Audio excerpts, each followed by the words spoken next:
Hey, FlimsyLunchTray here with a Wednesday edition video for you.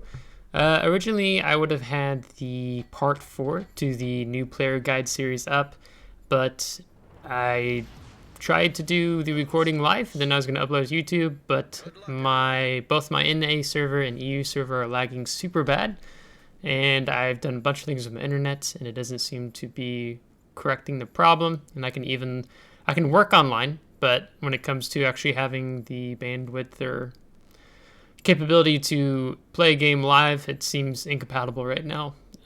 So I was planning to show this video on Friday, but I will go ahead and show it today instead. As Saturday, I'm going to share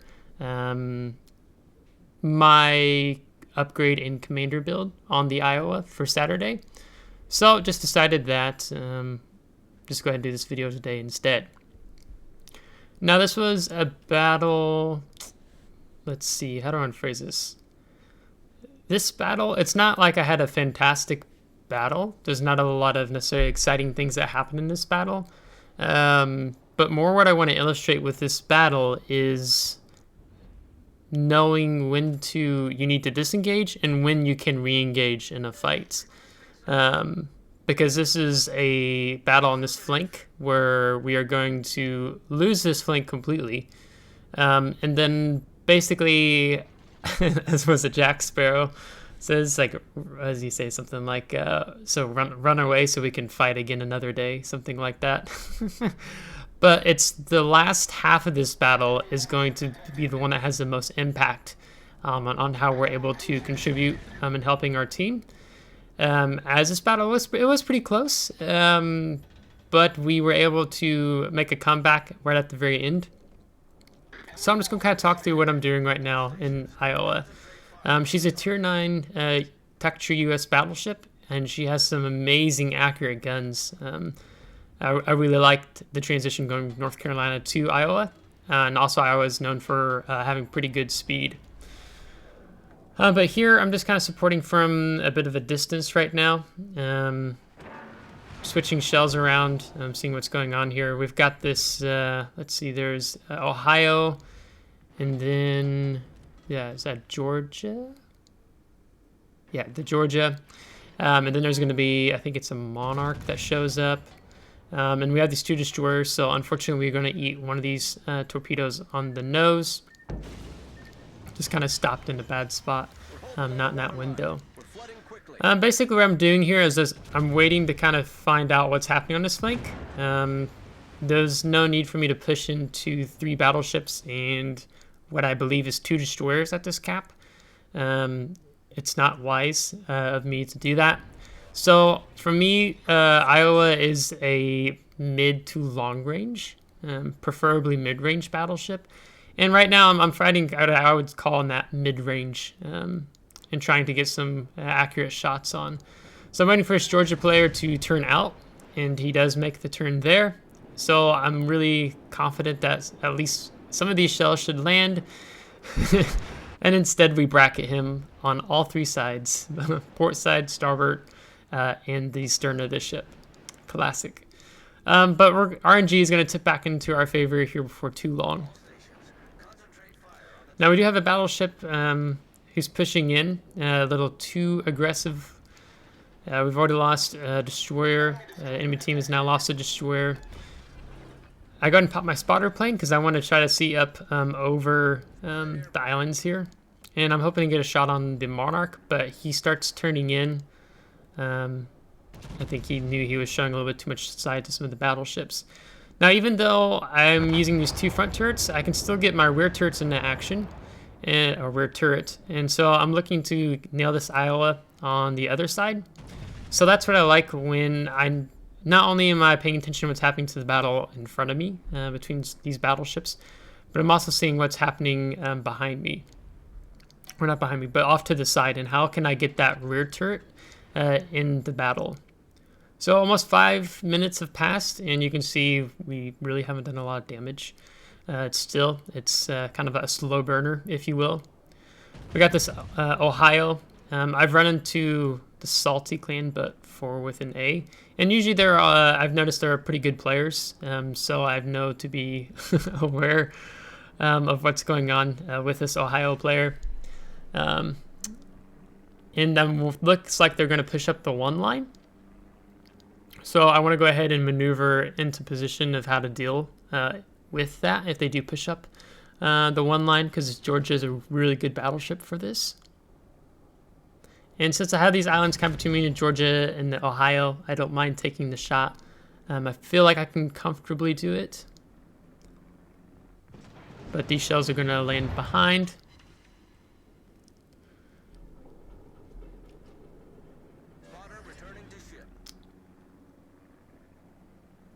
So then we catch a glimpse of where the Georgia's at, and so he's definitely moving up on the 1 line. So now my goal is to getting at a kiting position and kind of angle away. And my goal is to nail him when he comes out around inside this island. Hopefully that works out well. I don't want to just run full throttle to the 1 line. That's where the importance of, say, like the S key comes in handy, where you can just slow down and kind of wait for it. I see that he's not coming around as soon as I intended, so I'm wondering if he's slowed down. I could probably pop shots off on the Ohio, but I want to have my salvo ready for the Georgia coming around. But he's continuing to what appears to be taking his sweet time on that. So we're going to go ahead and slow down for now, because like I said, I don't want to go all the way to A1.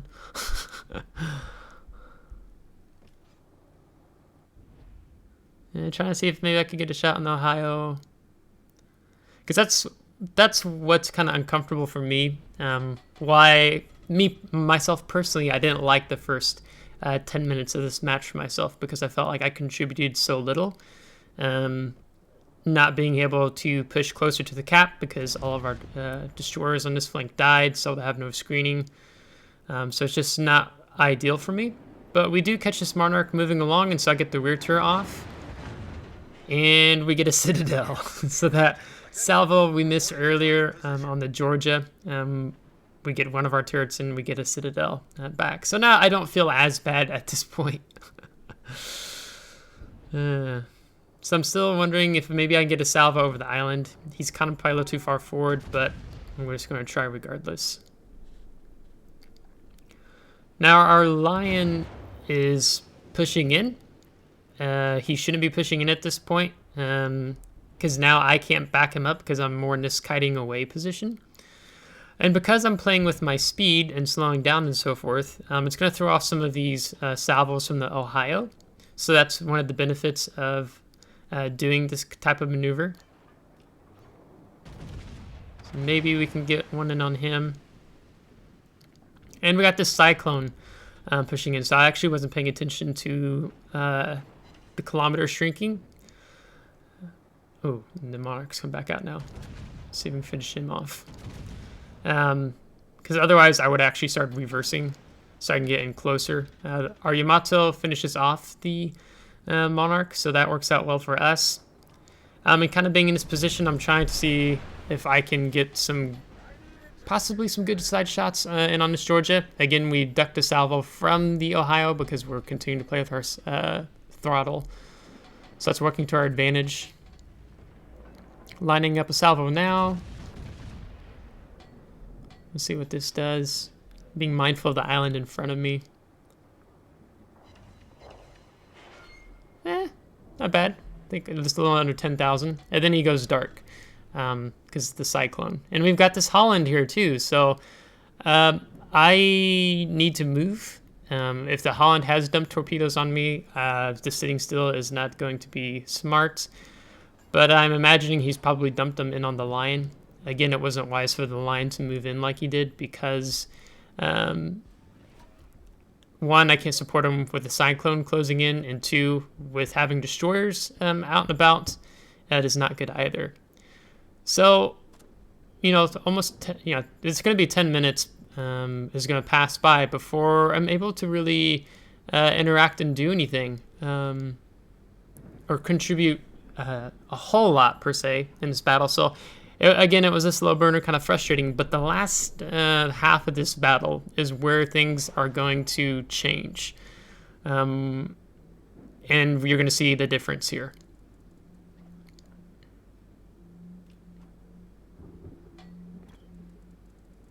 So right now I'm just intelligence gathering. I'm looking on my mini map. Even though I don't have any targets to shoot at, I'm kind of seeing what's unfolding. Our team has won the opposite flank. And I can see that the Ohio is moving towards Bravo. And so for myself, I feel like I can just move in here. Now I'm using the mini map, and I was using the shooting reticle to see if maybe I can get lucky with hitting the Ohio. But it doesn't look like we do.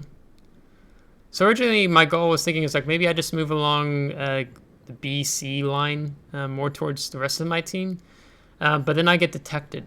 And so being 8-kilometer cyclone, that tells me the Holland is up here. And so I'm wondering, oh, is the Holland coming for me? I can see he was last in D3, moving northeast.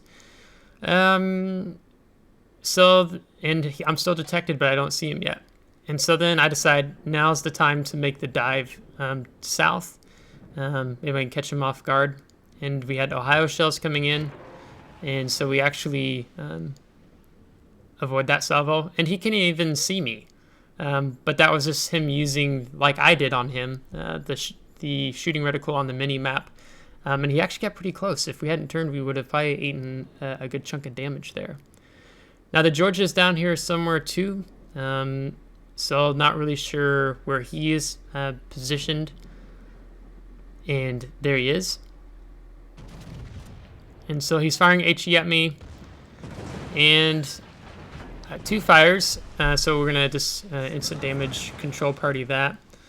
But if the Ohio, he took that salvo at me earlier, I'm thinking the Ohio might be moving north on me as well along the 4 line. So I'm kind of keeping my nose a little bit off to the left too. Otherwise, I'd like to turn in a bit more towards the Georgia. Now the Georgia is going to get player is going to get extremely lucky here in setting fires on me. He's set 3 on me already. And he continues to fire HE, and he's got his secondaries going, and those are going to set more fires. So we do pick up where the Ohio is on the mini-map, and he is moved. He's not coming this way. He's actually heading more south. So then I'm going to just slap on the speed and move in closer on this Georgia, so I get my little bit more punishing armor piercing in on his upper belt superstructure. You may have noticed when I'd rounded the island at B2, I went ahead and popped my health. I meant to talk about that. And I did that because I wanted to have my next heal ready, because I felt like I was going to be engaging maybe the Georgia or possibly the Holland. So having that ready as soon as possible, even though I didn't get the full heal out of it, to me was important enough to go ahead and make that call. So we're going to get rid of the Georgia.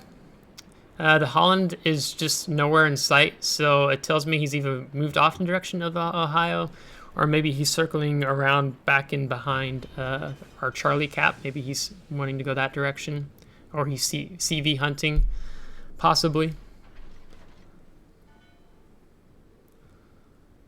So we just went ahead and used a damage control party because I want to stop that fire damage. You can see that with our heal, we're going to get a lot out of it when it comes off cooldown here in 30 seconds. Our Holland does take out the enemy Hirugumo, so that's fantastic. Right now it's 5 versus 3. But they have more control of the caps, but our team's contesting Bravo at the moment. So I kind of slow down here because I'm there's 2 reasons why. 1, I'm waiting for the heal to come up as we lose our Holland. And 2 is I'm waiting for the Massachusetts to get more in a position where we're going to catch this Ohio more in a crossfire. So between the Ohio player is going to have to make a decision. Is he going to continue to shoot at the Massachusetts, or is he going to disengage and focus his fire on me? So I'm kind of waiting to have this 2 versus 1 moment on him. As the Wichita has got the island in between him and Ohio. Of course, we also have our CV sending dive bombers in too. So that's going to help out. Now, I've been detected by planes, so I know that Ohio should know, if he's paying attention to the mini-map, that I'm coming. because the enemy Lexington is putting down fighters to help protect the player. And so I went ahead and I had my position myself where I knew I'd have all 3 turrets ready to go. And on the Ohio, we do incapacitate one of his front turrets temporarily. And then we go ahead and nose in.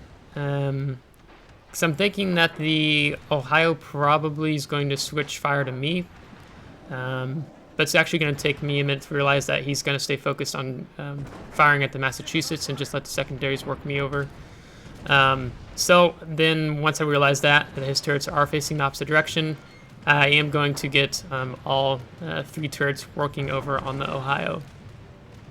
We got the Lexington coming in with dive bombers, so we're trying to do as much damage to him so we don't take too much damage on this drop.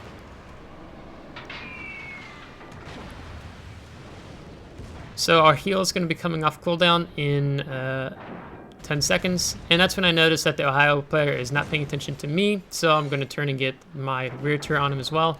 That's when I spot the enemy Lexington. Enemy Lexington has moved up into a more aggressive position, shorter flight intervals, and being able to support his Ohio player. We just lost our Kaga to the Holland, so indeed he was going to go hunt for our enemy CV. And we're going to take out the Ohio. And I'm going to step back into the cap. I'm not going to have... that was my last heal. So basically, have to work this over. I'm having what HP I have left to take out this Lexington. So get a nice 19,000 salvo there. See if we can do more here. Less on 6 shells, 4 overpins, and torpedo belt protection. Now I'm kind of wanting to stay somewhat maneuverable still since I have the Lexington flying in. But maybe we can kill him before... yeah, oh, almost. And there we go. Enemy aircraft carrier destroyed. So we take him out. Now the goal is to survive this plane squadron. So he sets a fire, but there's no more planes, so we're just going to instantly damage control party that. Because we can't take a fire more at this point. Now you may have noticed that I had 2 fires burning on my superstructure earlier, and as actually I don't have a high enough captain to have fire prevention, as that's actually one of the things I would be taking on Massachusetts. As you can see, our superstructure is pretty torched. It's taken a lot of damage. Because the commander I used to have on my Iowa, I've moved on, I believe I've moved him on to my Montana. But I'll show you the, on Saturday's video, I'll show you the upgrade and commander build. What upgrades I do run and what commander build I do plan to take once I do have a high enough point captain. So now at this point, basically all we have to do is win, or live, sorry, not win. There's nothing that the Holland player can do, even if he does contest Bravo. We have over a 200-point lead, and he won't be able to roll the points back in time. Basically, he would have to kill 2 of us to be able to do so. Myself and the Massachusetts player, we're both pretty low in health, so the goal is just to kind of stay out of sight, out of mind. I do have the HE loaded, so when you are dealing with destroyers, it's better to switch back to that HE. As a battleship, you do more damage and incapacitating, engine, things like that. Now, since he is in the cap, I'm actually going to do some blind firing here to see if maybe I can't get a reset on him. And right as I do, after I do that, the Wichita pops his radar. Now you can see our Kaga died. But he still had planes all the way up until now in battle, so he was actually just flying around. I think he was doing some spotting and stuff. But we're going to nose up here too far, where we're not going to be able to get the salvo off on the Holland. So you're going to kind of see me switching in between the front turrets and the rear turrets. If you're wondering how to switch between your front turrets and rear turrets, you do that by pressing C. So you'll see me kind of illustrate that here in a minute. As I was wondering if I can get the rear turret on him, at least since it sticks out a little bit farther than my 2 front turrets around this island. And we've got 20 seconds left on the clock, and it will be game. So I should press C here. Yeah, press C, and now I can see out of the turret view. So yeah, so that's going to be game. So we're going to go ahead and look at the post-battle results.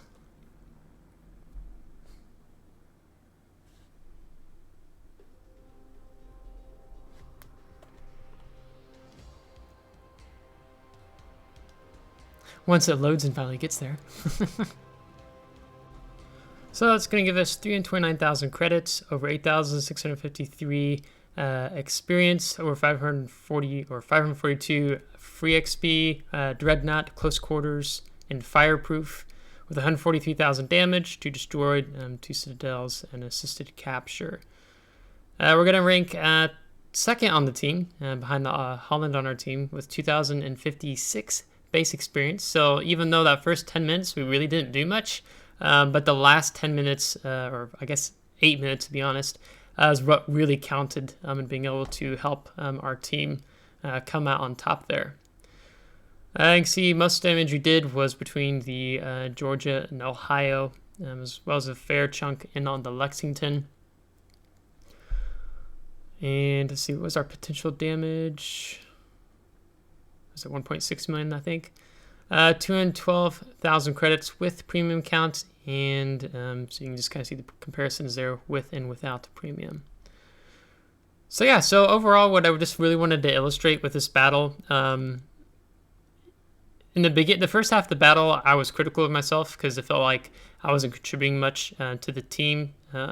Sometimes there's not much you can do when your flank completely collapses, and then being able to reposition. I think most players in that type of situation, well, there's one or two things. You know, players can just push in and die, which it would have been bad for me to do it. It wasn't the right time. And secondly is that you want to retreat along kind of like that B line I was talking about, BC line, and regroup with your team. That puts you out of the battle even longer.